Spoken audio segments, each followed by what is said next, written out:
ഇന്ന് നമ്മൾ കൊക്കോമെലൺ തീമിലാണ് കേക്ക് ചെയ്യുന്നത്. അപ്പോൾ ഇത് 1.5 kg വാഞ്ചോ ഫ്ലേവറിലായിരുന്നു കേക്ക് ഉണ്ടായിരുന്നത്. അപ്പോൾ കുറച്ച് ഹൈറ്റിലാണ് ഈ ഒരു കേക്ക് സെറ്റ് ചെയ്തേക്കുന്നത്.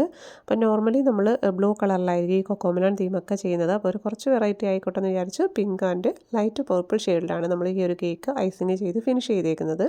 എന്നിട്ട് ഫോണ്ടൻ ലെറ്റേഴ്സ് കട്ട് ചെയ്ത് മോളുടെ നെയിം ഇതേപോലെ ഒന്ന് വെച്ച് കൊടുത്തിട്ടുണ്ട്.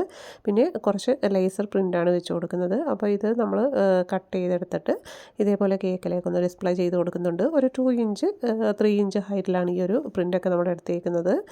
പിന്നെ ഇതേപോലെയുള്ള ലേസർ പ്രിൻ്റൊക്കെ നമ്മൾ കേക്കിൽ വെച്ചിട്ട് ഫ്രിഡ്ജിൽ സ്റ്റോർ ചെയ്ത് കഴിഞ്ഞാൽ കേക്കിന് എന്തെങ്കിലും കംപ്ലയിൻറ്റ് വരുമോ അല്ലെങ്കിൽ ആ ഒരു പ്രിൻ്റൊക്കെ മങ്ങി പോകുമെന്നൊക്കെ കുറേ പേർക്ക് ഡൗട്ടുണ്ട്.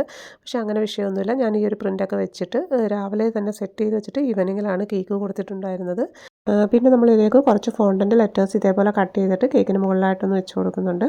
അപ്പോൾ ഇത്രയേ ഉള്ളൂ ഇന്നത്തെ വീഡിയോ. ഇഷ്ടപ്പെട്ടാൽ ലൈക്ക് ചെയ്ത് സപ്പോർട്ട് ചെയ്തേക്കണേ. Thank you for watching.